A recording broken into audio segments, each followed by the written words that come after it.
കർത്താവിൻ്റെ അതിപരിശുദ്ധ നാമം ഈ പ്രഭാതത്തിലും മഹത്വപ്പെടുമാറാകട്ടെ. എല്ലാ സഹോദരങ്ങൾക്കും വേഗം വരുന്ന യേശുക്രിസ്തുവിൻ്റെ അനുഗ്രഹീത നാമത്തിൽ ക്രിസ്തീയ വന്ദനത്തെ അറിയിക്കുന്നു. ഓരോ ദിവസവും കരം പിടിച്ച് നടത്തുന്ന കർത്താവിന് നന്ദി നിറഞ്ഞ ഹൃദയത്തോടെ സ്തോത്രം ചെയ്യാം. അവങ്കിലേക്ക് നോക്കിയവരാണ് പ്രകാശിതരായത്. എല്ലാ സമയത്തും ദൈവത്തിങ്കിലേക്ക് നോക്കുവാൻ, ഹോവിൽ പ്രത്യാശ വെക്കുവാൻ നമുക്കിടയാവണം. ജീവിതത്തിൽ പ്രതിസന്ധികൾ വരാം, പ്രതികൂലങ്ങൾ വരാം, ആഞ്ഞടിക്കുന്ന ചില കൊടുങ്കാറ്റുകളുണ്ട്.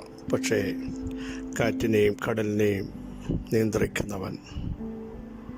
കാറ്റേ അടങ്ങൂ എന്ന് പറഞ്ഞപ്പോൾ തിരകളടങ്ങിയതുപോലെ തിരകളെ ഉയർത്തുന്ന അതിൻ്റെ റൂട്ടുകൾ ഇന്ന് പകൽ ശാസിക്കപ്പെടും.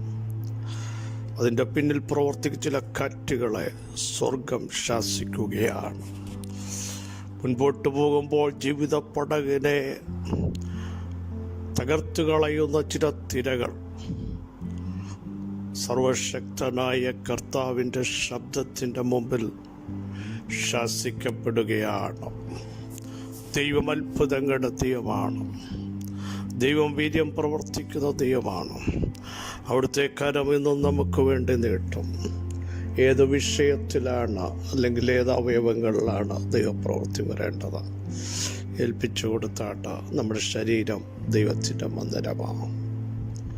നമ്മുടെ ശരീരത്തെ അറിയുന്ന ഒരു ദൈവം ഇന്ന് പകലിലും അവിടുത്തെ പ്രവൃത്തി നമുക്ക് വേണ്ടി വെളിപ്പെടുത്തും എന്നുള്ളതിന് സംശയമില്ല.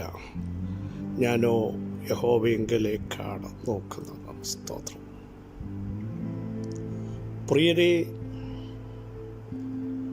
എല്ലാ നാമത്തിനും മേലായൊരു നാമം.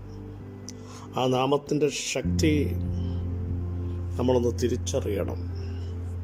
പിശാചുക്കൾ വിറയ്ക്കുന്ന യേശുവിൻ്റെ നാമത്തിൽ കുഷ്ഠരോഗികൾ സൗഖ്യമാകുക, മുടന്തർ മാനിനെ പോലെ കുതിക്കുകയാണ്, ചെകിടറ ചെവി തുറക്കുന്നു, ഊമർ ശരിയായി സംസാരിക്കുന്നു. സ്തോത്രം. ഇന്ന് പകൽ വിഷയങ്ങൾ എത്ര സങ്കീർണമാണെങ്കിലും യേശുവിൻ്റെ നാമത്തിൻ്റെ ശക്തിയുടെ വ്യാപാരം നമ്മുടെ അകത്തളങ്ങളിലൊന്ന് വെളിപ്പെട്ടു വരാൻ ആത്മാവിൽ പ്രാർത്ഥിച്ചു തുടങ്ങും. ദൈവം നിങ്ങളെ സഹായിക്കുന്ന പകൽക്കാലമാണ്. ദൈവത്തിൻ്റെ കരം നിങ്ങൾക്ക് വേണ്ടി നീട്ടുകയാണ്. മനുഷ്യൻ തള്ളുന്നതിനെ മൂലക്കല്ലാക്കി മാറ്റുന്ന ദൈവത്തിൻ്റെ പ്രവൃത്തി യേശുക്രിസ്തുവിൻ്റെ അധികാരമുള്ള നാമത്തിൽ വെളിപ്പെട്ടു വരികയാണ്. എൻ്റെ നീതിമാൻ വിശ്വാസത്താൽ ജീവിക്കുമെന്ന് ഇന്ന് പ്രഭാതത്തിലും ഒന്ന് പ്രതിജ്ഞയെടുക്കാൻ, ഒന്ന് പ്രഖ്യാപിക്കാൻ തയ്യാറാകുമോ? പിന്മാറുന്നു എങ്കിൽ എൻ്റെ ഉള്ളത്തിന് അവൻ പ്രസാദമില്ല. നാമോ നാശത്തിലേക്ക് പിന്മാറുന്നവരുടെ കൂട്ടത്തിലല്ല, വിശ്വസിച്ച ജീവരക്ഷ പ്രാപിക്കാൻ അവിടുന്ന് നമ്മെല്ലാം ഇടയാക്കട്ടെ എന്ന് ആത്മാർത്ഥമായി പ്രാർത്ഥിക്കുന്നു. ദൈവം നമ്മുടെ കൂടെയുണ്ട്. ദൈവം നമ്മെ സഹായിക്കും. ദൈവം നമ്മെ ശക്തീകരിക്കും. അവിടുത്തെ നീതിയുള്ള വലങ്കൈ കൊണ്ട് താങ്ങുവാൻ കഴിവുള്ള ശ്രേഷ്ഠനായ ദൈവത്തിൻ്റെ കരം ഇന്ന് പകലിലും നമുക്ക് വേണ്ടി വെളിപ്പെട്ടു വരും. അവിടുന്ന് അത്ഭുത മന്ത്രി, വീരനാം ദൈവം, നിത്യപിതാവ്, സമാധാനത്തിൻ്റെ പ്രഭുവായിരിക്കാൻ അവിടുത്തെ മുൻപാകെ നമുക്കൊന്ന് ഏൽപ്പിക്കാം. ഒരു വാക്കിന്ന് കൽപ്പിച്ചാൽ സകല വിഷയത്തിനും വിടുതൽ വരും. ഇത് ശരീരത്തിലും മനസ്സിലും കുടുംബജീവിതത്തിലും ഏതൊക്കെ മേഖലകളിൽ കർത്താവിൻ്റെ വാക്ക് ഇന്ന് പകൽ മുഴങ്ങണമോ ഒന്ന് പറയാൻ തയ്യാറാകൂ. ദൈവം അത് ചെയ്യുന്ന പകൽക്കാലമാണ്. വിശ്വസിക്കുന്നവർ ആമേൻ പറഞ്ഞ ഈ ദൂത് ഏറ്റെടുക്കട്ടെ. മത്തായി സുവിശേഷം 9-ാം അധ്യായം 28-ാമത്തെ വാക്യം നമുക്ക് സുപരിചിതമാണല്ലോ. അവൻ വീട്ടിലെത്തിയപ്പോൾ കുരുടന്മാർ അവൻ്റെ അടുക്കൽ വന്നു. സ്തോത്രം. ഇത് ചെയ്യുവാൻ എനിക്ക് കഴിയുമെന്ന് വിശ്വസിക്കുന്നുവെന്ന് യേശു ചോദിച്ചതിന് കർത്താവേ എന്ന് അവർ പറഞ്ഞു. ഈ സംഭവം നമുക്കെല്ലാം അറിയാം. യേശു അവിടുന്ന് പോകുമ്പോൾ എന്നുവെച്ചാൽ നമുക്കറിയാം, പള്ളിപ്രമാണിയുടെ വീട്ടിൽ നിന്ന് യേശു പോയിക്കൊണ്ടിരിക്കുകയാണ്. ആ ബാലയെ എഴുന്നേൽപ്പിച്ചിട്ട് ആ ദേശത്തെ വലിയൊരു അത്ഭുതങ്ങളിലൂടെ ആ കുടുംബത്തെ ഒരു ആശ്ചര്യചിഹ്നമാക്കി മാറ്റിയിട്ട് എൻ്റെ കർത്താവ് അവിടെ നിന്ന് പോകുമ്പോൾ 2 കുരുടന്മാർ ദാവീദ് പുത്ര ഞങ്ങളോട് കരുണ തോന്നണമേ എന്ന് നിലവിളിച്ചുകൊണ്ട് പിന്തുടരുമ്പോഴും യേശു പോയിക്കൊണ്ടിരിക്കുക. യേശു വീട്ടിലെത്തി. നോക്കൂ, അവൻ വീട്ടിലെത്തിയപ്പോൾ കുരുടന്മാർ അവൻ്റെ അടുക്കൽ വന്നു. യഥാർത്ഥത്തിൽ കുരുടന്മാർ കാഴ്ചയില്ലാത്തവരാണ്, നമുക്കറിയാമല്ലോ. നടക്കാൻ അവർക്ക് വളരെ സ്ട്രെയിൻ എടുക്കേണ്ടി വരും. മറ്റ് സഹായങ്ങൾ വേണം, അല്ലെങ്കിൽ മറ്റ് ഉപകരണങ്ങൾ വേണം, വടികൾ വേണം. പക്ഷേ ഇത്രയും സ്ട്രെയിൻ എടുത്തവർ യേശുവിൻ്റെ അടുക്കൽ വരികയാണ്. അവർക്കറിയാം, ഞങ്ങൾ ചെന്നാൽ ഇതുപോലെ മടങ്ങി വരത്തില്ല. ഞങ്ങൾ ചെന്നാൽ അടഞ്ഞവരായി തിരിച്ചു വരില്ല, അടഞ്ഞത് തുറക്കുമെന്ന് ഞങ്ങൾക്കൊരു ഉറപ്പുണ്ട്. അതുകൊണ്ടാണ് പിന്തുടരുന്നത്.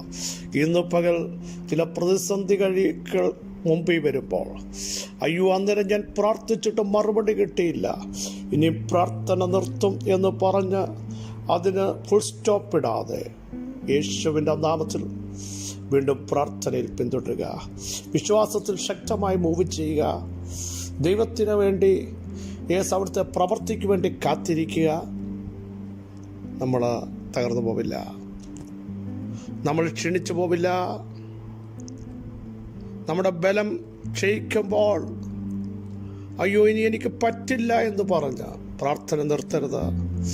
ദൈവത്തെ അന്വേഷിക്കുന്നത് മതിയാക്കരുത്. പ്രിയരെ, ഇവിടെ സംഭവിച്ച കാര്യം അവർ പിന്തുടർന്നു. അവരെ യേശു കാണുകയാണ്. ഇത് ചെയ്യുവാൻ അവരോട് ചോദിക്കുന്ന ചോദ്യം പ്രസക്തമാണ്. നിങ്ങൾ ഇത്രയും വന്നില്ലേ, പക്ഷേ ഇത് ചെയ്യാൻ എനിക്ക് കഴിയുമെന്ന് നാളുകൾ അടഞ്ഞത്, കാണാത്തത്, ചോദ്യചിഹ്നമായത്, ഇനിയും ഒരിക്കലും കാണത്തില്ലെന്ന് ലോകം പറഞ്ഞത് ഇന്നു പകൽ കാണിക്കുവാൻ, തുറക്കുവാൻ,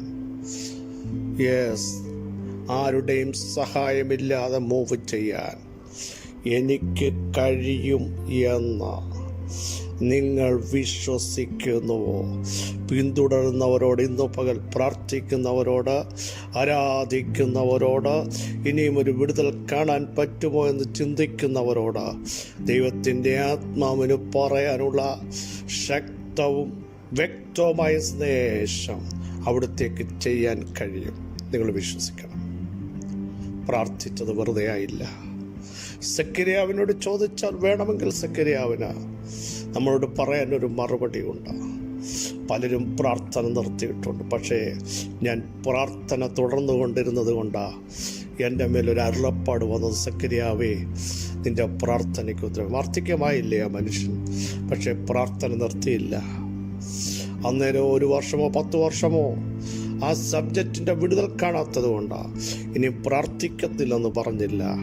അങ്ങനെയെങ്കിൽ പിന്തുടരുന്ന, വിശ്വാസത്തിൽ ശക്തരാകുന്ന, മടുത്തു പോകാതെ പ്രാർത്ഥിക്കുന്നവരോട് ഇന്ന് പകലും ദൈവത്തിന് പറയാനുള്ളത്, ഇത് ചെയ്യാൻ എനിക്ക് കഴിയും. നിങ്ങളുടെ ശരീരത്തെ ഡോക്ടേഴ്സ് തള്ളുന്ന, പലതും പോസിറ്റീവ് എന്ന് പറയുന്ന ചില വിഷയത്തെ ഇന്ന് പകൽ മെഡിക്കൽ സയൻസിനെ തിരുത്താൻ ദൈവത്തിന് കഴിയും. വിശ്വസിക്കുമോ? നിങ്ങളുടെ തലമുറകളെ നേർവഴിക്ക് കൊണ്ടുവരാൻ, എവിടെ പോയാലും വഴി തുറക്കാത്ത, നിലയുറപ്പിക്കാൻ പറ്റാത്ത, അടിവതറുന്ന ചില വിഷയത്തെ ഉറപ്പിക്കാൻ എൻ്റെ ദൈവത്തിന് കഴിയും. വിശ്വസിക്കുന്നുവോ? യേശുവിൻ്റെ നാമത്തിൽ അസാധ്യമെന്ന് നിങ്ങൾ ചിന്തിച്ച് മനം മടുത്ത, മനുഷ്യരുടെ മുമ്പിൽ ചോദ്യചിഹ്നമായ വിഷയങ്ങളെ ഇന്ന് പകൽ പണിയാൻ എൻ്റെ യേശുവിന് കഴിയും. വിശ്വസിക്കുന്നുവോ? നിങ്ങളുടെ സിരകളിലേക്ക് ദൈവശക്തി ഇറങ്ങാൻ, ചിലതിനെ മായ്ച്ചു കളയാൻ ചില ബ്ലോക്കുകളെ എടുത്തു മാറ്റാൻ യേശുവിൻ്റെ നാമത്തിൽ നിങ്ങളെ അസഹ്യപ്പെടുത്തുന്ന നൊമ്പരപ്പെടുത്തുന്ന ചില വേദനകളെ ഇന്ന് പകൽ ഇല്ലാതാക്കാൻ, തകർന്നു പോയ നിങ്ങളുടെ അവസ്ഥകളെ ഇന്ന് പകൽ പണിയാൻ എൻ്റെ ദൈവത്തിന് കഴിയും. വിശ്വസിക്കുന്നവർ ആമേൻ പറയൂ. ദൈവ സാന്നിധ്യം ഇറങ്ങുക, ദൈവശക്തി ഇറങ്ങുക, പരിശുദ്ധാത്മാവിൻ്റെ വലിയ പവർ ഇന്ന് പകൽ നമ്മുടെ മധ്യ ഇറങ്ങുക. വിശ്വസിക്കുന്നവർ ആമൻ പറഞ്ഞ ഈ ദൂത ഏറ്റെടുക്കണമേ. ആമൻ പറഞ്ഞ ഈ സന്ദേശം ഏറ്റെടുക്കണമേ. നമ്മുടെ ദൈവം ജീവിക്കുന്നു. നമ്മുടെ ദൈവം അസാധ്യങ്ങളെ സാധ്യമാക്കുന്ന ദൈവം. നമ്മുടെ ദൈവം ഉയർത്തെഴുന്നേറ്റവൻ, മരണത്തെയും പാതാളത്തെയും വെല്ലുവിളിച്ച കർത്താവാണ് നമ്മുടെ കൂടെയുള്ളവൻ. നമ്മുടെ ദൈവം ഇന്നലെയും ഇന്ന് വന്നേക്കുവാൻ എന്നെ സ്തോത്രം. ആ സാന്നിധ്യം ഈ പകൽക്കാലം തിരിച്ചറിയാമോ? എൻ്റെ ദൈവത്തിന് കഴിയും. ഇന്ന് നിങ്ങൾ ഫേസ് ചെയ്യുന്ന പ്രശ്നങ്ങൾ പരിഹരിക്കാൻ, ഇന്ന് അടഞ്ഞത് തുറക്കാൻ, നാളുകൾ പിശാച് നടക്കത്തില്ലെന്ന് പറഞ്ഞതിനെ പ്രവൃത്തി പദത്തിൽ കൊണ്ടുവരാൻ എൻ്റെ കർത്താവിന് കഴിയും. പിതാവേ, നിങ്ങളുടെ വചനത്തിൻ്റെ ശക്തി അവിടുത്തെ ജനത്തിൻ്റെ ശരീരത്തിൽ വ്യാപരിക്കട്ടെ. അവരെ അലട്ടുന്ന ചില രോഗബാന്ധവങ്ങൾ ഇന്ന് പകൽ അലിഞ്ഞു മാറട്ടെ. യേശുവിൻ്റെ നാമത്തിൽ ഉരുകി മാറട്ടെ. വചനമയച്ച് ഇതിനെ ഉരുക്കുന്ന ദൈവം അപ്പോൾ തന്നെ തകർന്നു പോയ ചില വിഷയങ്ങൾ യേശുവിൻ്റെ നാമത്തിൽ ബന്ധം വിട്ട ചില വിഷയങ്ങൾ ഇന്ന് പകൽ സ്വർഗം കൂട്ടിച്ചേർക്കുന്നതിനായി സ്തോത്രം. തിരുമഹത്വം ഞങ്ങളുടെ മേൽ വ്യക്തമായി വെളിപ്പെടുത്തുന്ന പകൽക്കാലമായിരിക്കാൻ സ്തോത്രം. അങ്ങേക്ക് കഴിയും പിതാവേ. പ്രവർത്തിക്കാൻ കഴിയും, വിടുവിക്കാൻ കഴിയും, സഹായിപ്പാൻ കഴിയും, സൗഖ്യമാക്കാൻ കഴിയും, ബലം കൽപ്പിക്കാൻ കഴിയും. ചില വിധിയെഴുത്തുകളെ തിരുത്താനും അങ്ങേക്ക് കഴിയും. ഞങ്ങളത് വിശ്വസിക്കുന്നു. സകല മഹത്വം അങ്ങേക്ക് യേശുവിൻ നാമത്തിൽ തന്നെ. ആമേൻ, ആമേൻ. പ്രിയ സഹോദരങ്ങളെ, ധൈര്യത്തോടെ പറ, എൻ്റെ കർത്താവിന് കഴിയും. പിന്തുടരുക, പ്രാർത്ഥനയിൽ പിന്തുടരുക, വിശ്വാസത്തോടെ മൂവ് ചെയ്യുക. കർത്താവ് വൻ കാര്യങ്ങൾ ചെയ്യുക. ജനങ്ങളെ അവന് സഹായിക്കട്ടെ. ക്രിസ്തയേശുവിൽ നിങ്ങളുടെ സഹോദരൻ പാസ്റ്റർ ബിജു